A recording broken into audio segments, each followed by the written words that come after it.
doing it. You supposed to be happy you sitting there with Kid L. Why you mad? The Kid L podcast. Rocking and rolling. This is the wait. I forget what they call this.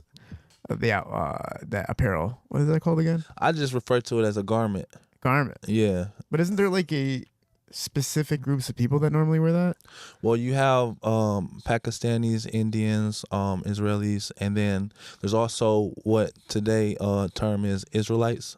Israelites. Yep. What's an Israelite? Well, they have the Hebrew Israelites and they have the Israelites who are over in Egypt Israel right now.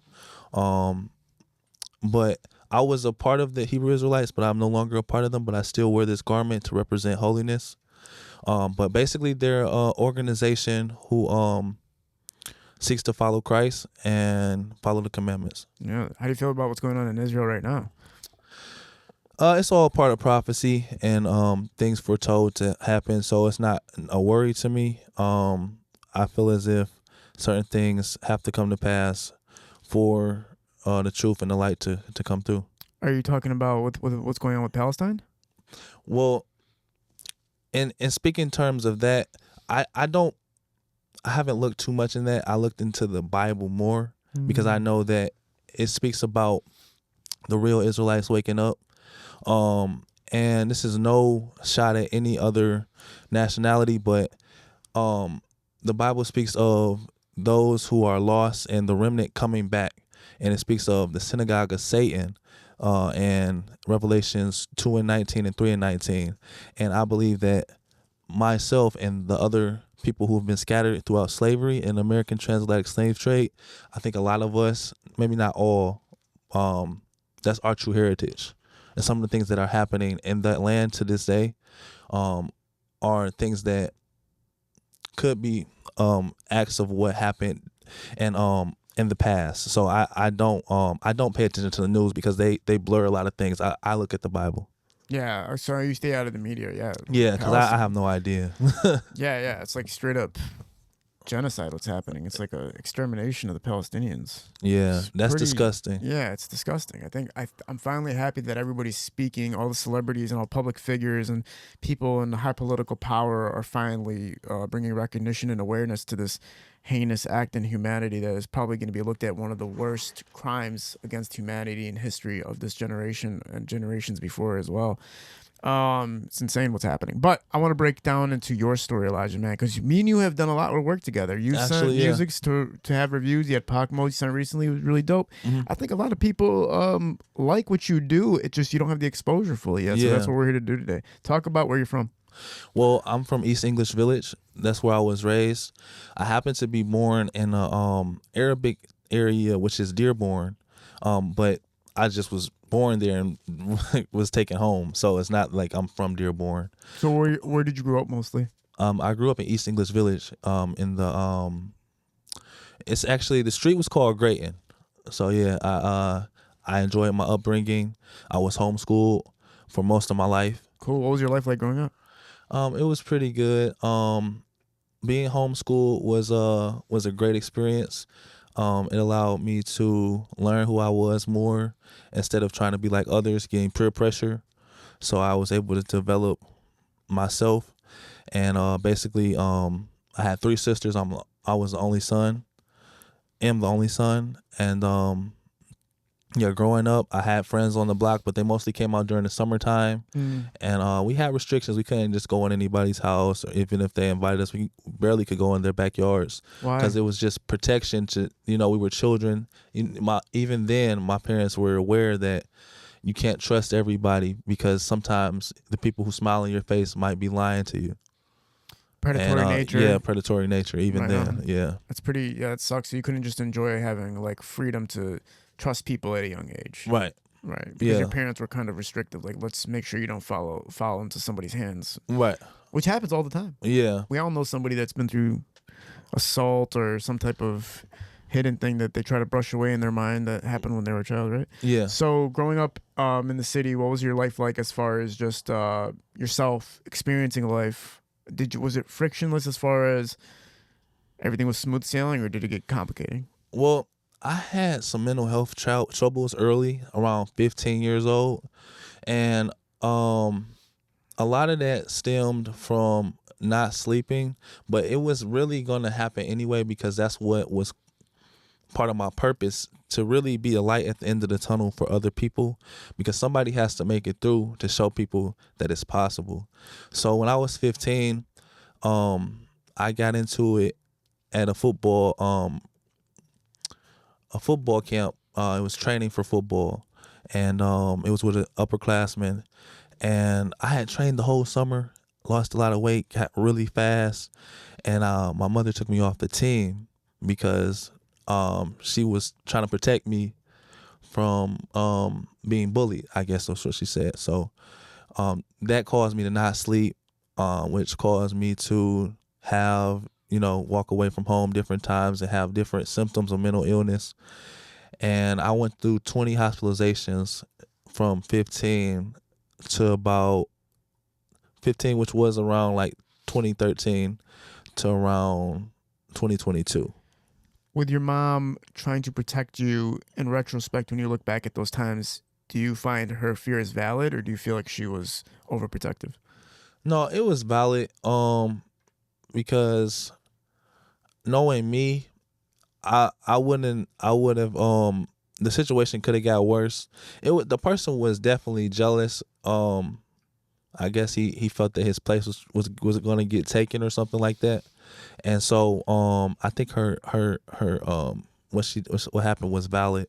Why do you think you couldn't sleep after she took you out?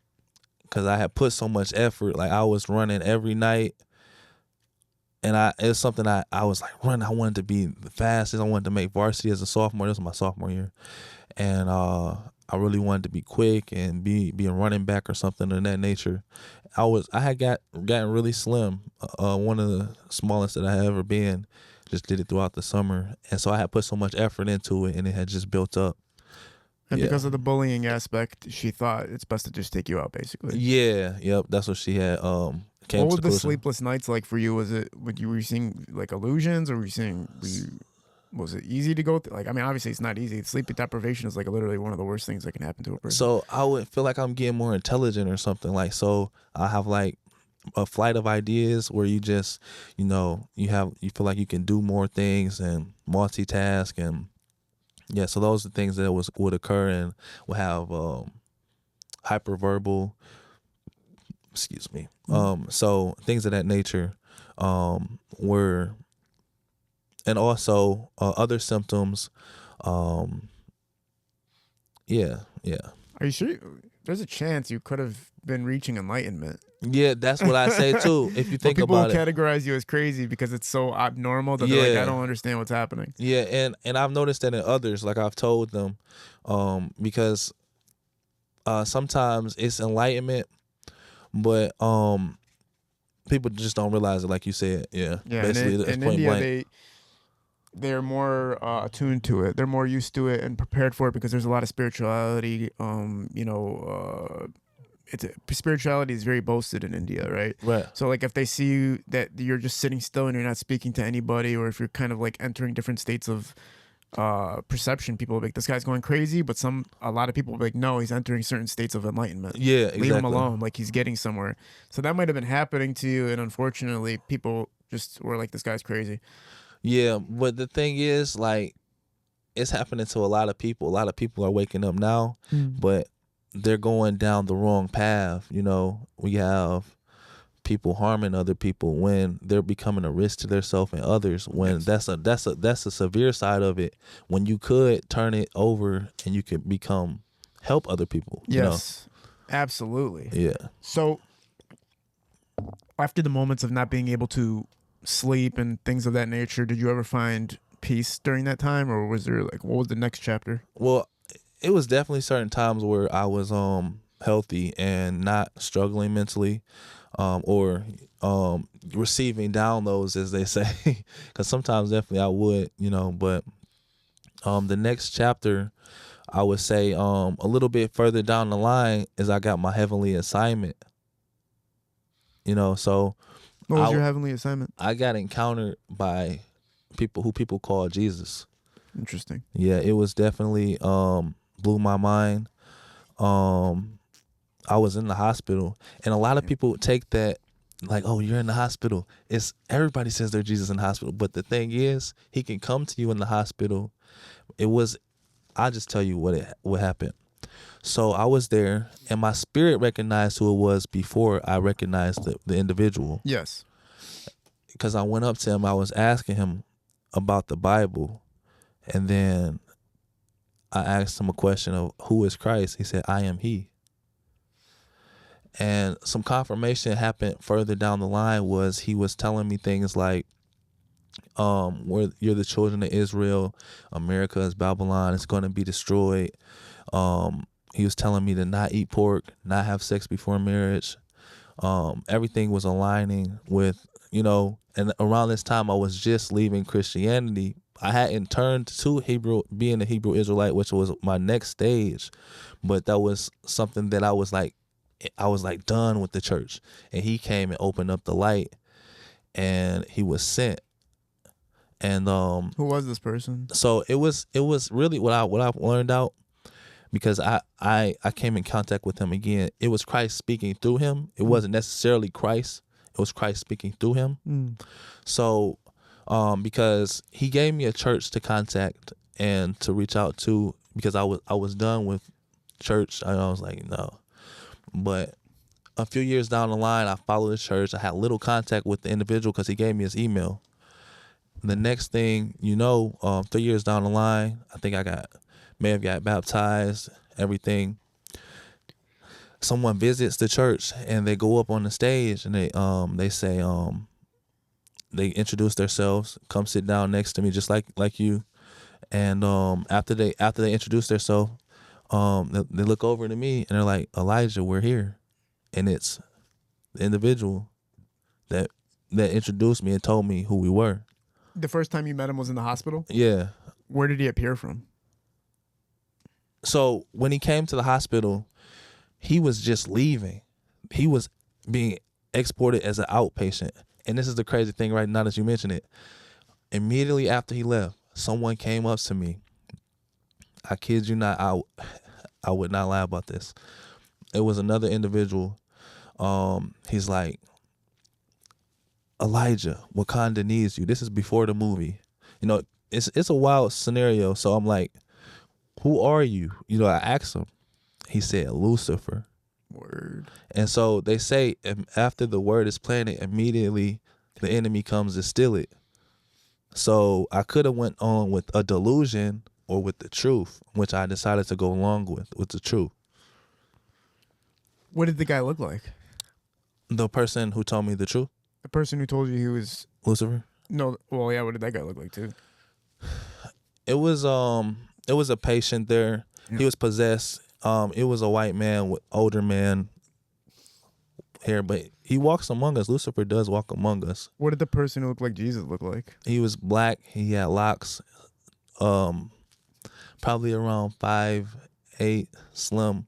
But he was, like I said, he was speaking through, Christ was speaking through him. He said, I'm not Jesus. Well, they call me Jesus, but he used his Hebrew name, which is, people may not be familiar with it. Some people say Yeshua, but he said Yeshaya. Yeshaya is... which means our Savior in Hebrew. Wow. So after that, and he was telling you kind of life guidelines, did you stick to those guidelines when you left? Yes. So immediately, well, for the most part, I stopped eating pork, and I haven't since then. He mentioned celebrating birthdays. I commemorate them. I don't celebrate them. So that. Then about the sex before marriage, I've been doing well with that as well.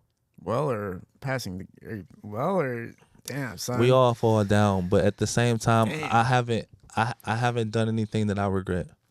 Damn, son, so you're still getting it in, even though he's telling you not to, man. It's crazy. No, I wouldn't say that. For sure. So after you go to this church and then you see it's the same exact person that says Jesus was speaking to him. Was at this church? The crazy thing is, I recognized him when he started to speak, and it sent shivers through my spine. I look, and then it's just like, it's wild. Mm-hmm. What was the next point of life for you? How did things? So after that, I went through a test and trial, but what's that? a trial, like a tribulation, like something occurred, but around that time, like right before the test, I was given some information. I know I had mentioned it to you. So I was at a family reunion, and I just made a song about this. Yes. Someone had told me that Big Meech was one of my cousins, Really? and like this is before the movie or TV show. This is like when he was locked up. Even nothing had been said about that. There's like, it's one of your uncles, which he was known in the streets, but from what I know, they got the story wrong. But so basically, I brought that up to say, a little bit further down the line, I was hospitalized, and I happened to have a phone. I was thinking about what I was told. It was a few years before. I called his prison. I looked it up. It said Florida Correction Center. Looked it up, called his prison, tried to get through. The next day he was free. What does that tell you? Divine alignment. So I was, you know, I don't know. Like I kind of think of the situation, like it's tough because the connection is still being connected. Yes. I prayed about it. What do you feel like? Did you feel like you contributed to him being free? In a way, because nothing happens by coincidence, but it's not really necessarily me. It's more like a prayer being sent up, like the call being a prayer sent up. What happened was I'm at a family reunion. We're just eating. We're at a campground. Remember this campground in where is it? Port Huron. It's a campground, KOA, something like that. Family goes there often throughout the years. And so this is a big family reunion this year. So we meet, and I'm meeting with a family member. She's like, yes, you're so-and-so, your uncle this is your cousin. And I was telling her my story about my mental health trials. So she was sharing to me something, and I was sharing to her something. And so I kept it for a long time. I didn't tell anybody.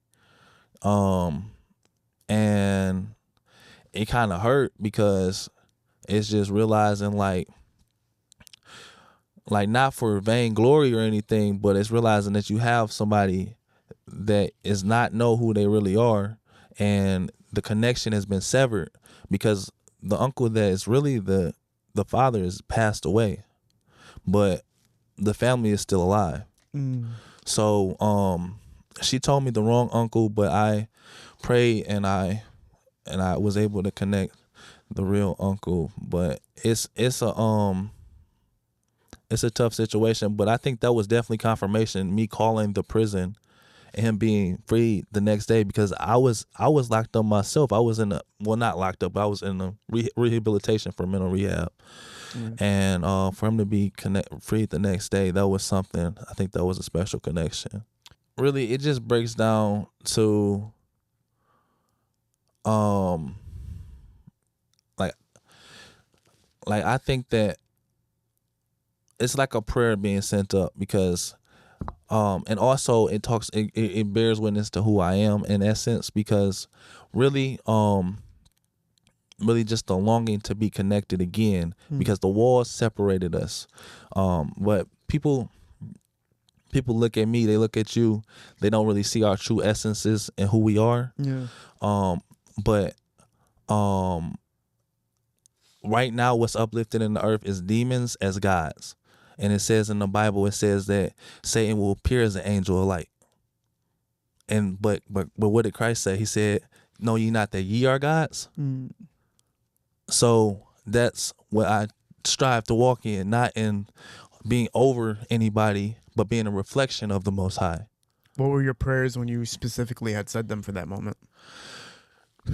Well, he knows our heart. So whether I said the prayers in physical form, in my heart, I wanted reconnection, and I wanted the truth to be foretold.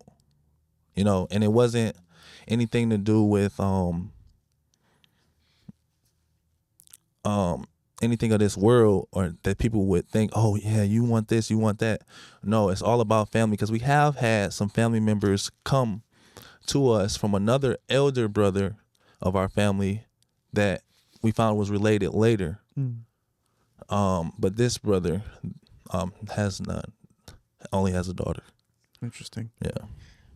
From that point on, what was the next pass for you? What were the next things that were happening for you? So furthermore, after that, I was hospitalized NGRI. What was that? Not guilty to reason insanity. What was the accusations? So back again at the campground, like I said, we go there mostly every Labor Day. Like we'll talk about further and later on, potentially if we have time. Yeah, we have time. Yeah, okay. So I was jumped at the campground. You know, I don't never think it's a fair thing or a righteous thing to do to jump someone. It's terrible. But so basically I got felonious assault and fleeing the police. So to break it down so it makes sense to the viewers, NGRI is not guilty to reason insanity. It means that during the time of your crime, you did not know what you were not mentally capable of understanding the penalty of the crime. And so they have a doctor overview you, and they have a doctor check and see what your mind was at during the time of the crime. So when I was getting jumped, the reason that they said that it was okay to jump me, or they thought, was they had they were smoking and drinking, and they had a cigarette, and I think at the time either I lit it or used it or something. It was like a Black and Mild. So they asked for their Black and Mild back or $1. So I gave them the $1. It was supposed to be over. I should have left. Because it's just in the campground area. You know, it's like there's cabins here, cabins here, cabins here. And it's a group of youth together around my age, 20-something years old. And I have my speaker. I'm playing some music. They're like, turn the music down. There's a child sleeping. So mistakenly, I turn it up. They take it maliciously, and they snatch my speaker, cock it back, and throw it on the ground, destroy it. Mind you, I just got the speaker the day before. It's $200. Ooh. Yeah. So they claim that I swung and hit a girl, but I basically blacked out, so I don't remember. So they came and attacked me fully, several people. Now at this point, I'm feeling, like I gotta protect myself. So I pull out a weapon. Oh my God. I didn't have a gun. I had a blade. Didn't puncture anybody, but it was enough to scare them off. So we ran around for about 3 to 4 minutes, and at this point, I'm really getting triggered mentally. So somehow I end up in the campfire. I walked in the campfire and I threw a log at somebody. Oh my God. Yeah, and my aunt calls from the cabin, because she was in the cabin over there. She's like, Elijah, get out of that fire. And so I do. I get out the fire, and we walk to my cabin. But the whole time, like, I'm just really amped up. I'm listening to Skillet Baby. I'm like, he had Leaving in the Streets out, and I was just listening. I probably shouldn't have been listening to that type of music at that time. It was amping me up. The police came to the cabin. Now, I could have gotten away with self-defense, but the police came to the cabin. I'm still amped up. In my state of mind, I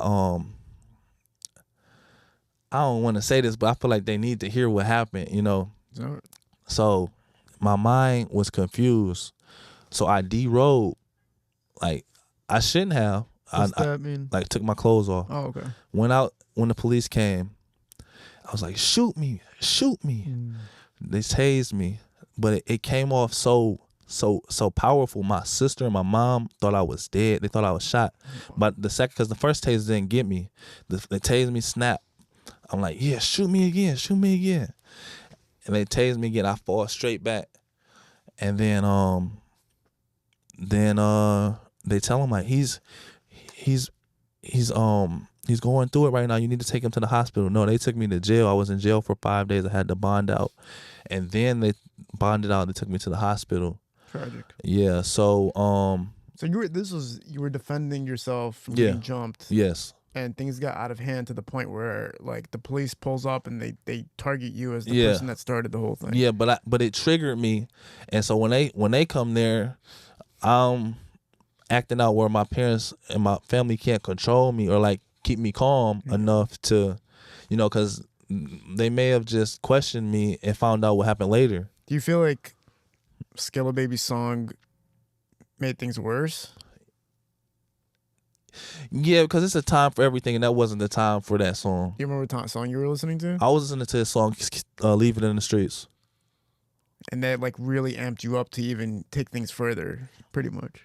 Yeah. Damn, that parental advisory on those tapes is real, son. Yeah. Shit gets crazy. Yeah.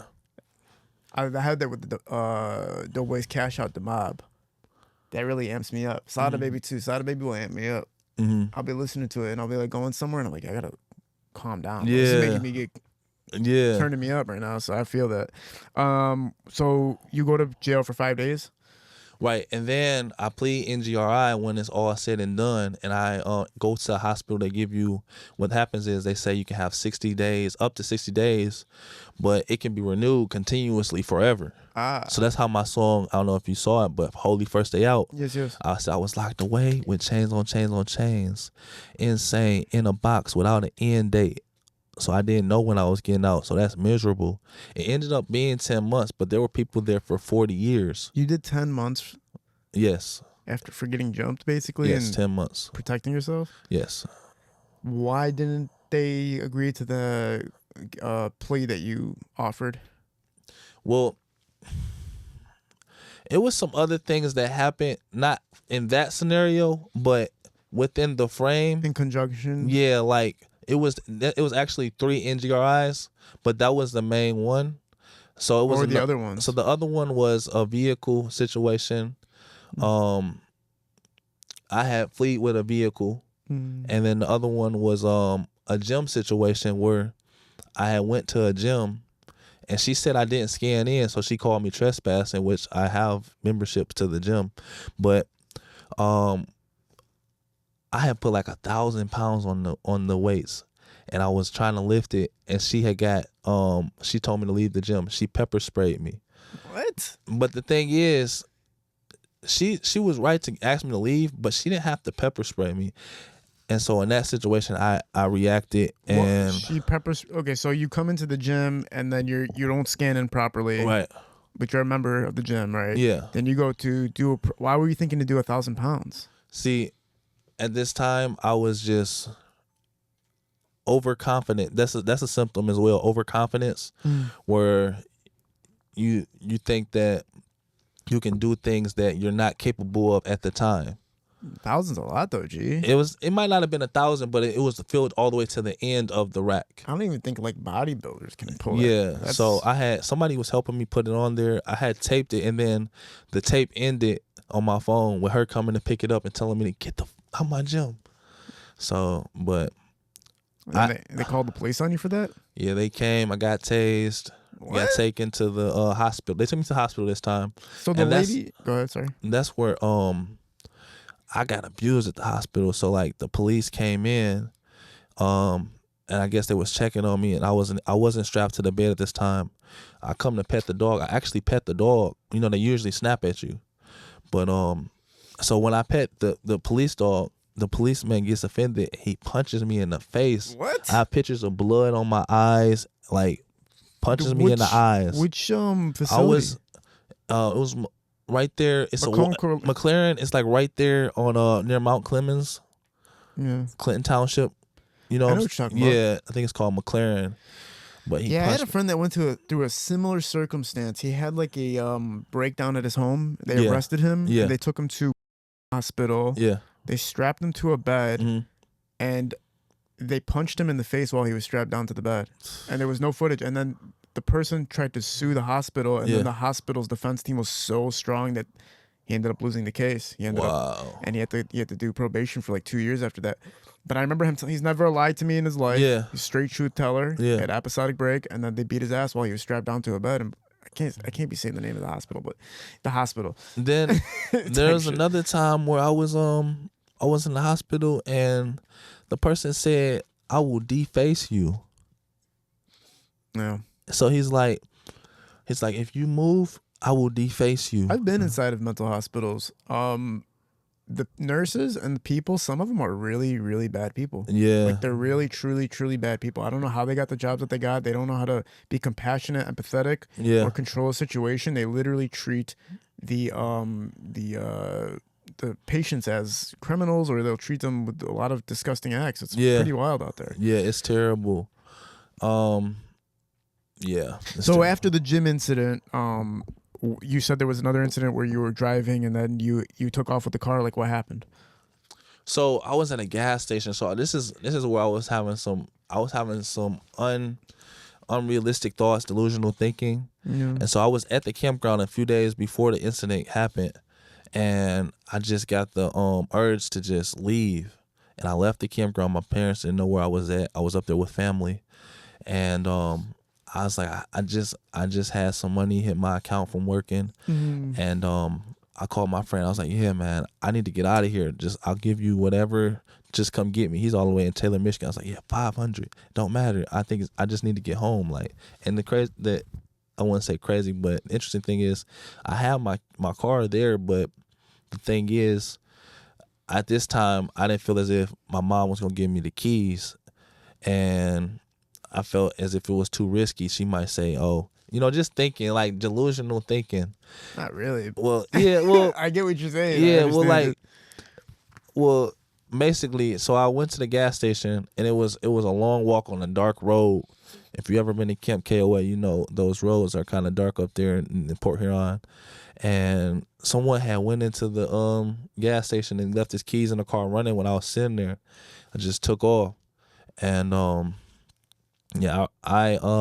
went back to Detroit, and then came back like nothing happened.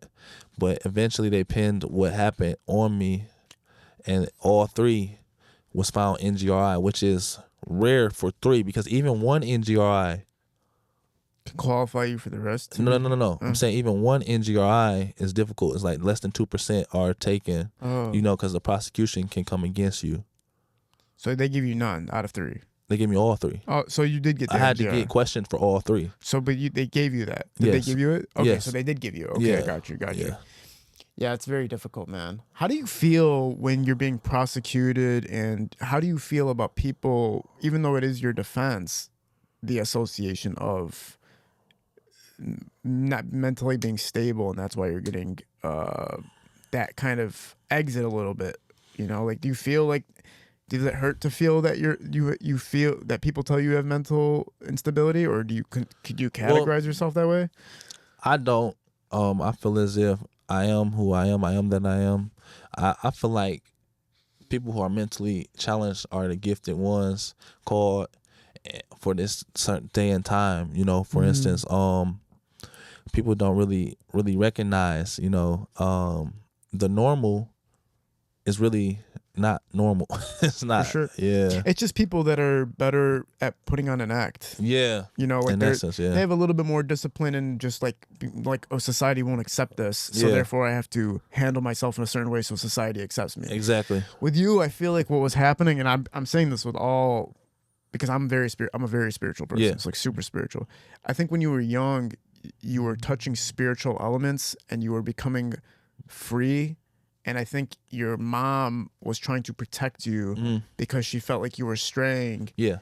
And that made you feel like you were imprisoned. Yeah. Even though you could walk around freely, that you were a gate kept from your spirituality and being able to really get into full consciousness, because your mom felt like your consciousness might have been craziness instead of consciousness. Yeah. And which happens all the time. That can be the case sometimes. Yeah. Can Can I take a restroom break real quick? Go ahead, I'll be right back. One. All right. Back from that point, though, we were talking about how your cases all ended in NGRI. NGRI. Yeah. So talk about what happened after that. What was your path after that? Then I wrote 50 songs in the hospital. Amazing. I lost 70 pounds. Mm. I was like 3-something going in. I feel like I changed a lot of people's lives when I was in the hospital. And then I came home. I actually got my license when I was in the hospital for cosmetology. I was in school for that. I was really going, as my mom was owned the salon on East Warren and Cashew called Hair Plus Center. Cool. And so they let me go home on a day pass, and I was able to complete my licensing test. And so I was thankful for that. That's one of my accomplishments. And then then I came home and I started throwing events. I threw Healing in the Streets just last week. Yep. How was the turnout for that? It actually went pretty good. It was around 50 people. It was at my uncle's record shop, the Shantanique Records. And a lot of people's lives was changed. It's not about the number to me. People were crying. People were getting healed. We prayed. Yes. We kept it faith-centered. And then before I went in the hospital and after I was throwing events, I threw a Faith in Hip Hop and a Faith Fest. And those all turned out good. And those are some of the things that occurred. And I was just happy to make it through that successfully, because some people are still going through it. Some people have to go to group homes after they go through the NGRI process. But I'm now trying to make more impactful music, such as the song Writer Now and Sacrifice and GLCCK that I released. What does that stand for? God-led clarity, Christ, or covenant kingdom. And then that was more on attacking some of the things that I experienced when I was in the Hebrew Israelite culture, and the truth, bringing it to light, not bashing, but just, pointing out some things that I feel that I was commanded to do. Because in reality, I was sent here. I have a heavenly name and everything. I descended. There's people who come, like, okay, so in the Bible it says, not to change the subject. You go but, for it. Yeah. So it talks about those who born of flesh, born of the will of man, but born of God, not born of flesh, nor of. So my real name in heavenly terms is Sharel Tazarai. And I was revealed that. And I am a son of God, a Benin Elohim. And it's a lot of sons of God. It talks about in Romans that the earnest expectation of earth is waiting for the sons of God to wake, And people think like, oh, well, it's only God, which it is only God. But we were manifested from his essence to reflect his light on earth. And we descended to bring that light, because it's a war in heaven. It's a holy war. And it continued past what happened with Adam. It's continuing into now. And the devil, Lucifer, Hallel ben Shakar, is trying to take over. And he's being presented as an angel of light. Yeah. Profound. But other than that, like I was saying about the Writer Now, that was about Lakaila, the situation that happened at Foot Locker that really, struck me deeply. Break it down for everybody. So the song, it was about how she protected her brother with intense force, and her brother was getting jumped, and I feel as if anybody in that situation would want that outcome, because if they would have ended up hurt or even worse, and she didn't act like that, they would have wanted her to act like that. And this is divine femininity. This is what men should look for in their future mate or the daughters that they raise. Because whether the consequences come or not, she was in the right for what she did, because she protected a life, and the life that mattered was her brother at the time. So that was another situation. It kind of related to because in the song I mostly talked about me getting jumped, and I mentioned slightly the situation at the end, because I've been in scenarios where I was jumped several times. What were you gonna say? Nothing. Continue from that point. So I was downtown in Detroit, and I was approached by 4 men.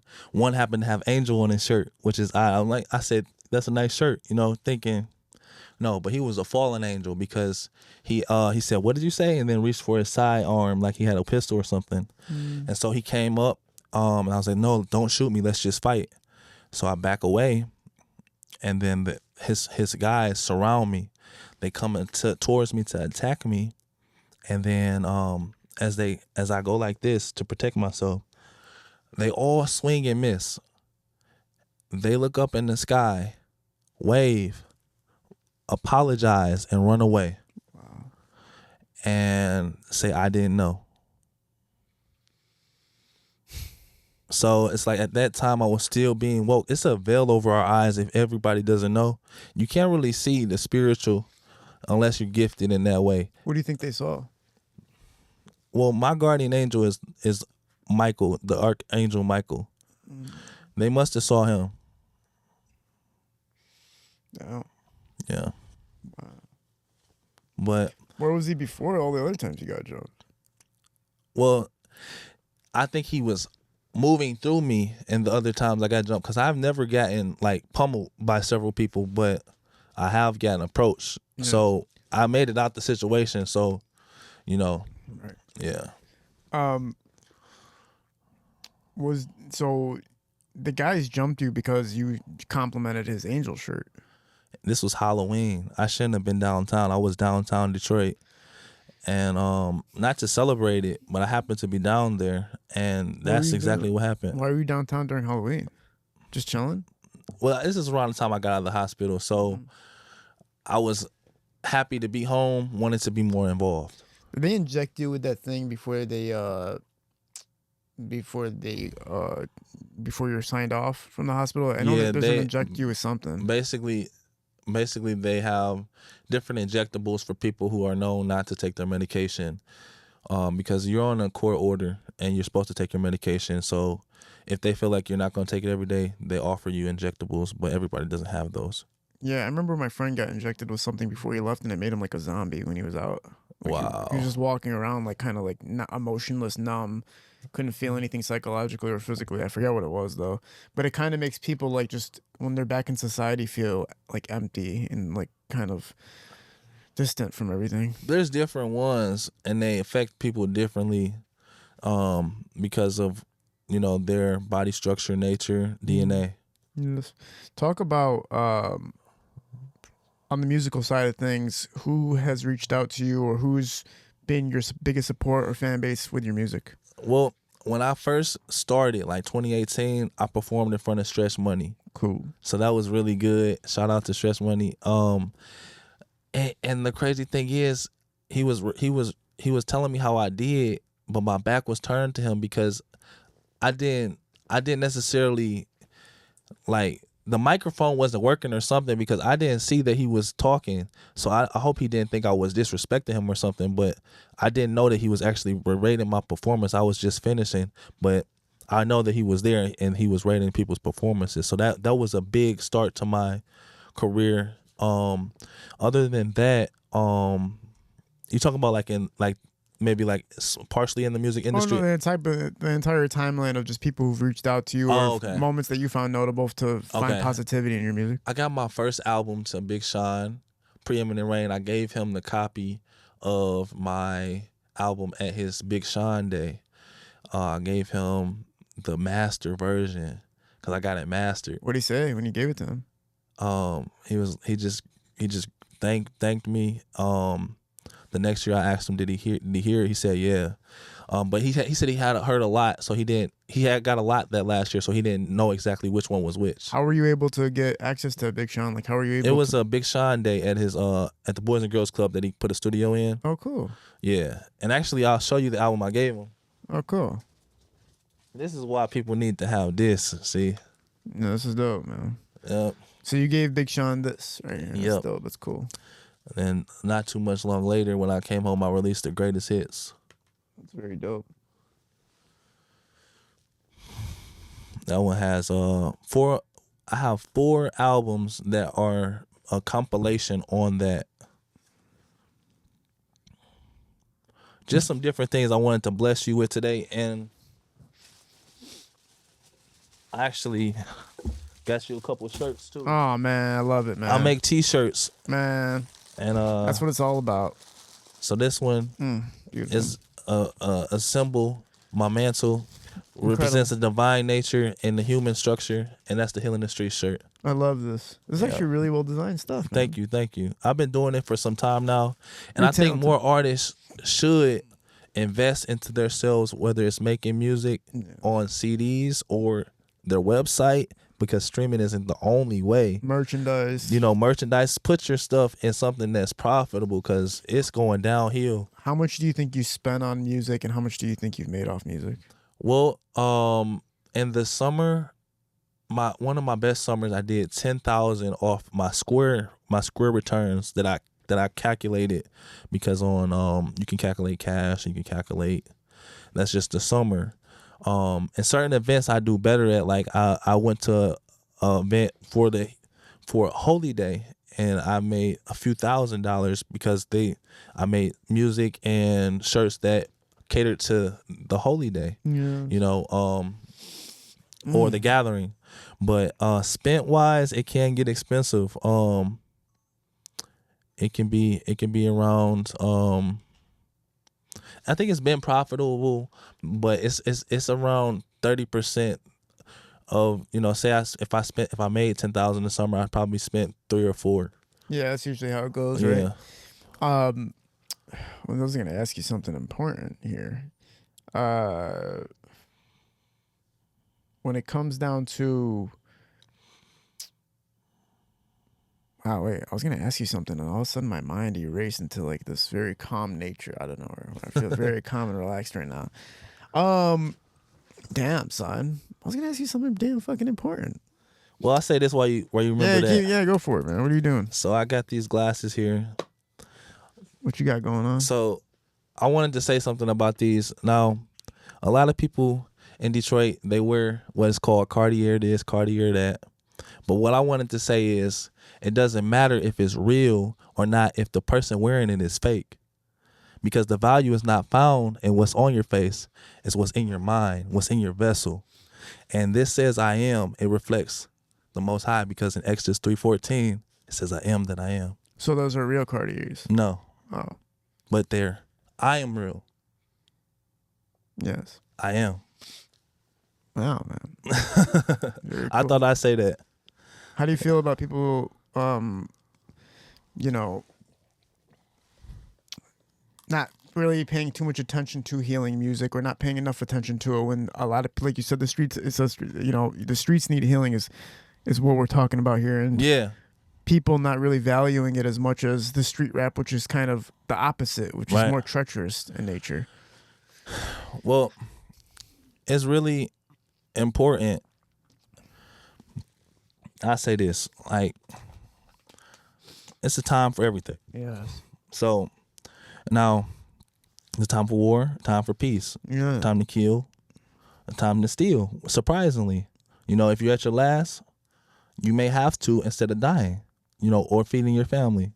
Now, with that being said, I do believe that people do know what they're doing with this music, and they are signed on to destroy the community, and they don't care. They don't care. I think that this is why we can't get anywhere as the people, because what they're doing is they're the vibrations, and what they're talking about death. They're talking about the women in harsh ways. The women are talking about men in harsh ways.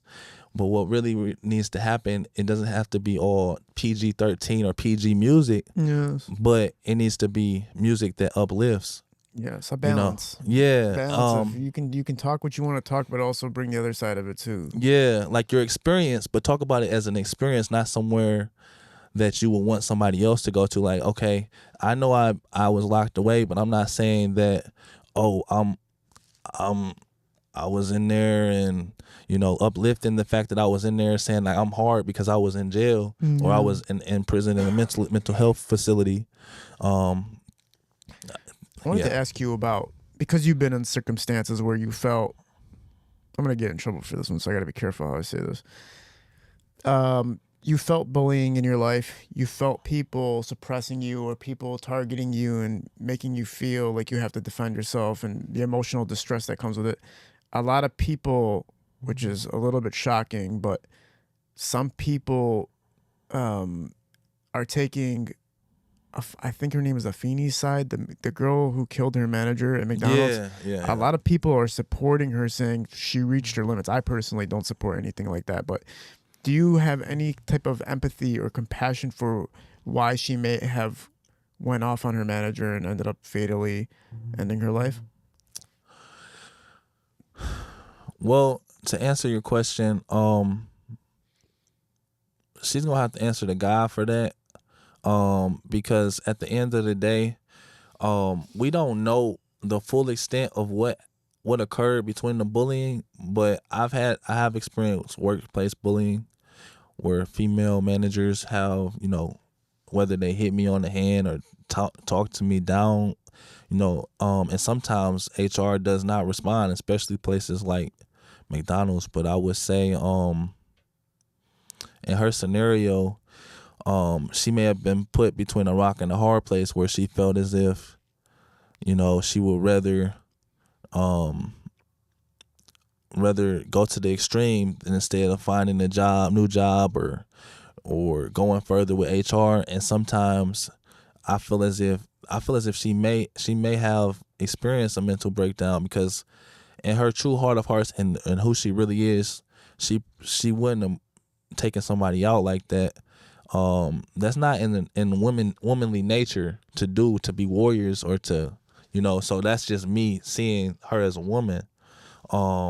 But whether the woman deserved it for bullying, as they say, sticks and stones may hurt my bones, but words will never hurt me. That has a truth to it, but the reality of the matter is, some people have not come to that stoicism or stoic nature about themselves where they can accept words to the point where they don't matter. And stoicism is just, for those who don't know, allowing things that can't affect you, not allowing things that you don't have control over to affect your nature or mind. Yeah, it's right. It takes a lot for people to not feel the karma of somebody's outbursts or their energy. Like if somebody yells at you, you can kind of feel it in your body. Yeah, it's not just like in your mind where it's like, well, this dude's disrespecting me. It's also in your whole body registers it, and your energy's registering. You're kind of sitting like, I feel weird because of this person. This person's making me lose my mind. And you're right. You have to be able to create that distance, which is where it's very difficult for a lot of people, especially if they're overwhelmed. What do you think about yourself going forward? Like, what projects and plans do you have in place to really take yourself to the next level? Recently, I released today. It's in the process of releasing. It's called "Kill the Silence," and so this is like, I would say, a vernacular movie. It's not for views, likes. It's to showcase who I am. It's to showcase my story. And the album actually has 35 songs. Goddamn. Now, the reason I did this is, like I said, it's a movie, you can take it in parts, but, kill the silence. What does that mean? That just means, that silence is not always the answer. You have to speak up, whether it's mental health, whether it's abuse by somebody else, sexually, verbally, anything. Kill the silence. Talk. Tell what's going on. And this album has songs like Stigma, talking about the stigmas of mental illness. Heads Up, talking about the symptoms. My Testimony, Holy First Day Out. It has the Writer Now song. Yeah, so I'm excited for that, and it should be out by the time of this interview. Amazing, man. Amazing. When it comes to you don't consider yourself religious, do you? To answer your question, we weren't given a religion. We are. It says in the scripture, it says that the church, the kingdom of heaven is within you. And so when people say that their religion is Christianity, their religion is Islam, Judaism, or any of these things, when the sky gets cracked, he's not coming for those people. He's coming for those people who have a relationship, who's been baptized, and things of those nature. But when it comes to that, I stand for truth and righteousness. Amazing. Yeah. Did you with that camp you were in? Was that considered a cult?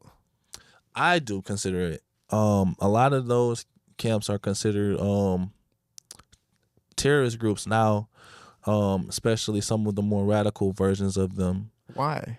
What did they consider Because they yell at people on the street, and they tell them you're the white devil, and sometimes some of the people involved have committed mass crimes.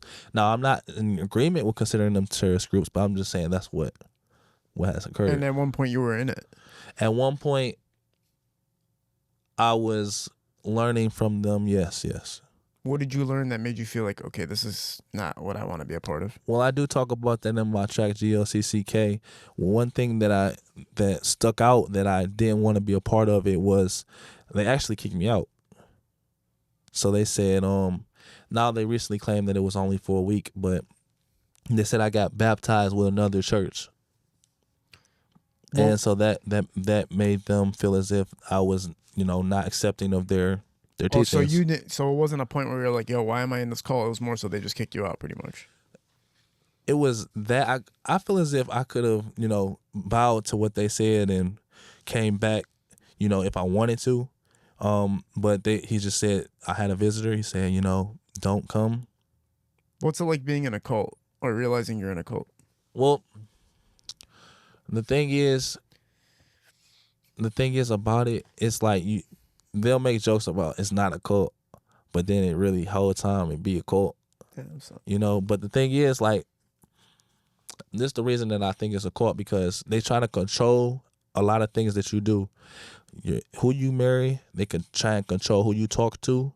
So I set up a basketball league.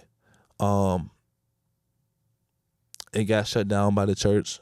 I set up not the basketball league, a group chat. The group chat shut down by the church. Then they started their own chat. We go over to different people's homes to talk. Oh, you guys are calling different guys. Shut that down. We set a Zoom to talk. Oh, no, shut that down. Did they take away any of your valuables? Did they ask for your valuables? So around the time COVID, certain things happen where they'll be like, well, at certain, because it's not just, it's an international church. So they'll be like, well, you did you get the COVID shot? You can't come to class. Yeah. Or they'll be like, let's scan your arm with some black red light. Or if anybody in your house has it, you can't come for 6 weeks or 6 months. But then did the cult ask you for money at any time or anything like that? No, they do tithes every week. So it's like a church. So every week you have to pay tithes? You don't have to, but it's an option. How much were you paying them? No, it's just like you're supposed to pay 10% like a church, but it's optional. Oh, so you didn't do it? No, I did from time to time when I had the move by God to do it. Okay. But did you find any like inconsistencies with the leaders, or like were they like? Yeah, now that you mention it, so like I went to visit another organization's or like church's festival that they had. They had like a event in Belle Isle, and I told some of the leaders that I was going. They're like, yeah, I might even come with you. Next thing you know, they're they start a meeting. Why were you at this group? Why were you at this event? And they all act like they didn't know that I was going. And two of them were gonna come too, supposedly. They weren't doing anything crazy like trying to sleep with people's wives in the cult, or they weren't trying to do anything like that. I can't speak on that, but I do know it's just unrighteousness, and I think there's still a chance for them to turn it around and get under the light because they aren't too far going, but at the same time they're moving in cult nature because they're controlling people, and their vision is not being led by Christ. You know, in the news they've been talking about this. There's kind of like this UFO that's flying from space to Earth. Yeah, I heard about in that. 2027, it's planning to land here. Do you see any reality of there being aliens? Well, the thing about aliens, I think that humans shouldn't even worry about that. I think that's more of a distraction, but it is other creatures for sure. Yeah, they're just other creatures and creations, from different realms. No cap. Yeah. Can you shout out all the projects you got coming out one more time before it's off? Kill the Silence. Okay. That's the 35-track album. It's gonna be on online. Also, catch me at realelijah.com. And shout out to my mother. Shout out to the Most High, Ahaya, my mom Jackie, my dad Derek, my church family. Anybody else? My aunt Diane. Thank you for having me. Of course, man. Yeah, man, I always appreciate review you. your music, and I'm always like, man, there's so much spiritual elements in this, and there's so much cohesiveness and just real passion behind what you're doing, real poetic gestures involved in it. You can tell it's coming with good intent from a person who has a good, clean soul that's just trying to get his message out and get the message maybe even above that to, if you want to talk about creator and getting that message out too as well. Appreciate you doing this. Thank you for the close. Absolutely. We're Thank at you. Parallel Sound Studio, All Visual Shootings Productions. We're out. Peace. All right, man. Let's take this photo. For sure. That was dope, bro.